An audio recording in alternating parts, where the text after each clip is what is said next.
Happy Friday, ladies and gentlemen. Today is pajama day. Can't believe we're wearing pajamas and PE, but for the sake of spirit, I suppose it's fine. Today, we're getting into our warm-ups, and then we're going to talk about golf etiquette.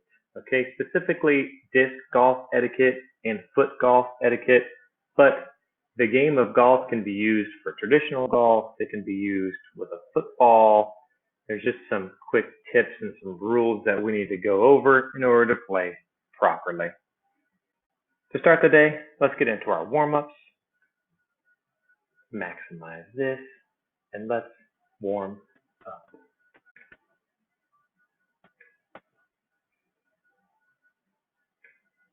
For your daily warm-up, we will start today with a forward fold, stand up, reach up, and fold your body over. Ready? 1, 2, 3, 4, 5, 6, 7, 8, 9, 10, 11, 12, 13, 14, 15. Go ahead and reach up again.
Very nice, very nice. Warm-ups are complete. Please take a second to get some water, take a quick rest, catch your breath. I'm going to go on to talk more about golf while you are doing so, but you all know that we're drinking water throughout the day to stay hydrated. Okay, let's get into disc golf rules and etiquette. I want to warn you before we get into this, it is very text heavy, which means there is a lot of writing, a lot of words, but I'll do my best to explain it with these pictures so that you understand how to play the game. You have access to this video and you can always come back if you need to. Here we go. Rules of play. A player who accumulates the fewest number of throws or kicks on the course is the winner. So that's why you see some negative numbers in golf. It looks strange at first, but you want to get to the pin or the hole or the basket with as few shots as possible. In golf, 1 point is counted for each time a shot is made. Most courses limit a hole to 6 shots. So the further the hole or the basket is, typically the more amount of shots you can take for that basket. If it's a shorter basket or you're pretty close to the basket, then it's going to be less shots given to get there. The first shot on each hole is called a tee shot and must be made from a designated tee area. So if you are playing with a friend, family member, or even by yourself, you want to start at the same spot, mainly so that's even for everyone.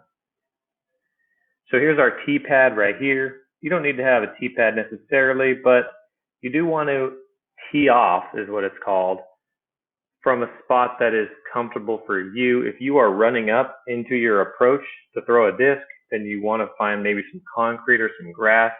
You want to stay away from a slick surface. So here's an example of two folks that threw their disc, red versus blue. Red threw their disc a little bit further, blue was a little bit shorter. All right, the basket's over here. I think this hole is a par 3, which would mean it takes on average about 3 throws to get your disc there. This would be one throw. Another throw could be close to the basket, and then your third throw would be in the basket. That would be if your game came out perfect, but there's a lot of variables that could happen. Rules of gameplay. After you tee off, the player who is the furthest or farthest from the hole always plays first. Okay, the farthest from the hole or the pin or the basket goes first. The player with the fewest throws or kicks in the previous hole is first to tee off the next hole. So whoever does best, let's say for example hole 1, if someone had a birdie and someone else had a par, the person who had a birdie is going to go first. The person that got a birdie did a little bit better than the person who got par, so they start the next hole. A fairway shot is any throw or kick on the course other than the tee shot, but it's not a putt. A fairway shot must be made from the spot where the disc or ball has landed. So let me share with you what that is. So in this case, this was the first shot. Blue is going to go first because they're furthest from the basket. Red is going to go second.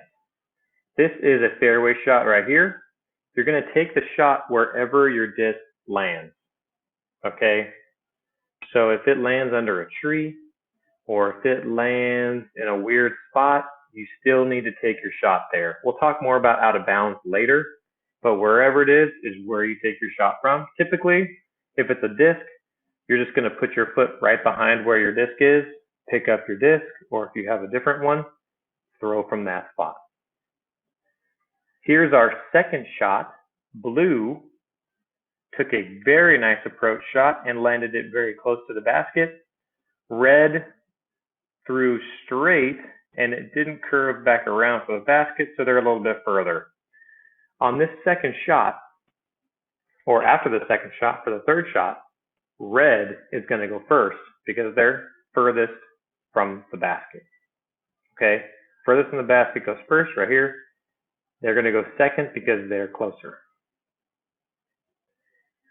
And as for this next shot, you'll see that blue had a nice close shot, so they had a putt, put it in the basket, and then red tried to throw it to the basket but ended up to the right and a little bit far. So then for the next shot, who goes first is red because blue has already made it in the basket. So they are the only shot that's last. Let's get into some rules of play. If the disc or ball goes out of bounds or is lost and unplayable, I have lost the disc. It's okay, it happens to everybody. There is a one-shot penalty added to the score of that hole, and a new disc or ball is needed. Okay? You place it on the ground nearest to the location where the ball was lost or went out of bounds. For example, if you throw it and it goes over the fence, then wherever it went over the fence, you can just throw from that location near the fence. If you throw it and it ends up in a water hazard or a creek or a lake or something, then you're going to take your next shot or kick wherever approximately it went in the water. The hole is completed when either the disc or ball comes to land in the basket, or if you're using a hula hoop, or if you're using a sign or a tree or a pole, anything like that. When it hits that or goes inside that, then the hole is completed. Most courses are either 9 or 18 holes. Typically, 18 is a full round. 9 is either the first 9 or the back 9 is what they call it. But even if you only play a couple holes or a couple rounds, then you can just play 3, and that's fine as well. So let's take a look at this. I mentioned that it was a par 3, which means it should take approximately 3 shots to get into the basket, to get your disc in the basket. Blue had a shot here, 1, had a great approach shot, 2, and then stuck it in the basket for 3. Very nice, that's 3 shots. And 3 shots means you have 0 or it's even. Now here's where it can get a little bit confusing because the math in golf is interesting. If par 3 means it should take about 3 shots to get there. If you did it in 3 shots like blue did, then you're even. You have 0. And 0 in this game is good. Okay? Red, for example, took 4 shots. They had a very nice tee shot. They put it over a little bit too far to the right on the second shot. They passed the basket on the third shot, so they had to come back and putt for the fourth, which means red is at +1. +1. And again, ideally you want to have negative points because that means you're taking less throws or less kicks to make it in the basket for the goal. Excuse me, the goal. So let's take another example. This is not a picture of this, but let's say you threw a disc from the tee pad and you made it all the way up here by the trees. It was just a beautiful throw. You threw it really far and it just landed pretty close to the basket. And then you took a shot at the basket and you made it. That is beautiful. That's what we call a birdie. And in that case, it only took you 2 shots to make it in the basket on a par 3, which means you are -1. Essentially what that means is you are beating the course. The course said it should take about 3 shots to make it in. You did in 2, so that's a -1. Congratulations. Let's talk about some definitions here. Play through. To continue one's game of golf while the party ahead of one pauses theirs and lets one pass. This will typically happen when maybe there's a group of 4 playing and say you're playing by yourself. Typically, you're going to play much quicker than the team of 4 because they need to allow the other team. So in this example, if you are playing faster than the group in front of you, you would ask them, may I play through? And typically they will just let you play ahead so that you can continue your round of golf. But the same thing goes in the other way. If you are playing slower and there is a group or an individual behind you that would like to play through, you can just ask them before they even ask you, would you like to play through? It means you put your game on pause for a couple minutes while they play the round and they move on through.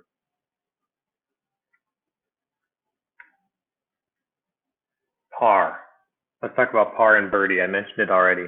Par is the score that an expert player, the par that an expert player would be expected to make for a given hole. Many of us are going to create our own course. So maybe we'll pick a tree and we will say, oh, it should take about 3 shots to get there. So you want to give yourself some grace. And if you're just starting out, give yourself some extra shots. If you are, say, 50 yards away from the tree, then you are more than welcome to say, this is a par 5, right? And give yourself a win, because maybe it'll take 5 shots to get there. A birdie is if you get 1 under par. So let's say you're playing a par 5 all the way to that tree, and you throw it, and it only takes you 4 throws to hit the tree. Of course, we want to hit the tree gently. We don't want to damage the tree. Then you would have what's called a birdie. So you took 1 less shot than is expected. A bogey is not only a funny word, but it means it took you 1 more shot to get to the tree. So par 5, we're going to the tree. 1, 2, 3, 4, 5. You take that 5th shot, you miss. And then you take your 6th shot and you hit it. That's 1 shot over par. That's +1. Double bogey is a bogey, except it took you an extra shot. So say it took you 7 shots to get there on a par 5. That's 2 over par. And an eagle is awesome. An eagle means say it's a par 4 and it took you only 2 shots to get there. So par 4 is pretty far, but you had a great drive, and then your putt or your approach to the tee, you just sunk it in the basket. Eagles are pretty rare and they're a very special thing. And then you have the ace, which is the most rare. The ace, or the hole-in-one, means you took 1 shot from the tee and you dropped it in the basket, or you made it in the goal with 1 shot. Hole-in-one or an ace. By the way, if you get an ace, take a picture, do something. Let me know if you got an ace. Okay, I want to see that. Etiquette and safety. Never throw or kick until the players ahead of you are out of range. And what that means is it can be dangerous if you're going to take a kick and someone's standing in front of you. Even if you think they're out of range, maybe you throw a great disc or you kick a great soccer ball and it goes further than you think, or it goes off to the right or to the left. You want to make sure that no one is in the way, even if you shank it off to the right or you throw it really far. Respect the playing order. Do not throw or kick when it is not your turn. Okay, there is an order to this game, and we do ask that you respect it.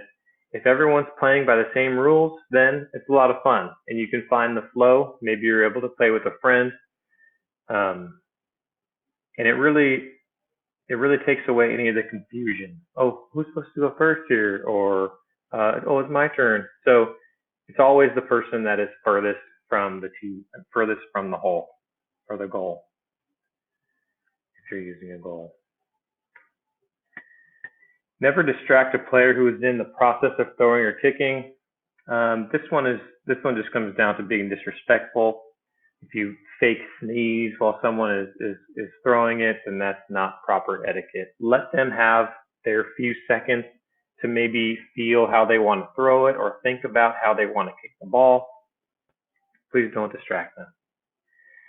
Be sure the area is safe and free from spectators or others who might get hurt. Obviously, if there's a car nearby and you're using an object like a disc or a frisbee, we want to avoid that car. So if you're worried that your shot might go into where a car is, you need to take a different shot, or you need to choose a different round of golf to play. Okay, we don't want to injure anyone. We don't want to damage anything. Players should watch the other members of the group throw or kick and follow their shots in order to help in location of discs or soccer ball. This happens on the disc course all the time. If, let's say, for example, I throw a disc and it takes off to the right and goes into a bush or a tree, it's very likely that the guys or gals that I'm playing with are going to keep an eye on it to see where it goes, and then they're going to help me find it as well. For one, that just keeps the game moving. Everyone gets to continue, but also if you have a little bit of help in finding your disc, that helps as well. You're more likely to find it quicker with a little bit of support. Players should always have integrity and be honest regarding their shots and their scores. Yes. It will help to keep maybe a scorecard or a piece of paper, because if you're new to the sport, the par and the birdie and the bogey, these are all new terms. It can get kind of confusing.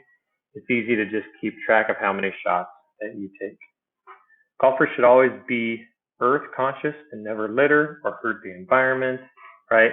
This is some would call it a gentleman's sport. We want to take care of the course. If you take a shot and you mess up the basket, or you leave something on the tee, that's not going to leave it in a good position for the person that's playing behind you, okay? So always leave it as is or better than you found it. Replace any divots made in the grass as you play. This is more for traditional golf, but I suppose could happen if you're playing foot golf. I don't know, if you kick it and you take a big chunk of grass off with it, if you're a really strong kicker, then go ahead and grab that piece of grass and put it back where it was. Okay? Okay. But bottom line, enjoy the game and have fun. It might be hard to enjoy the game at first because you're still learning the skills and you take it nice and slow. You're learning the etiquette. But once you find the flow and you find some friends or family members that you can play with, you can really get into some good competition here. Okay, folks, that's it for golf etiquette and safety. You are always welcome to look back at the week at a glance for the backhand and forehand throw for review. Those skills are going to help you out tremendously in this sport and this game, because those are essential if you want to be successful. Go find some grass. Assuming the smoke is clearing up, find some grass, find a spot outside, even the backyard or a park, where you can begin to use that backhand and that forehand to approach a hole or approach a basket or a goal of your choosing and play the sport.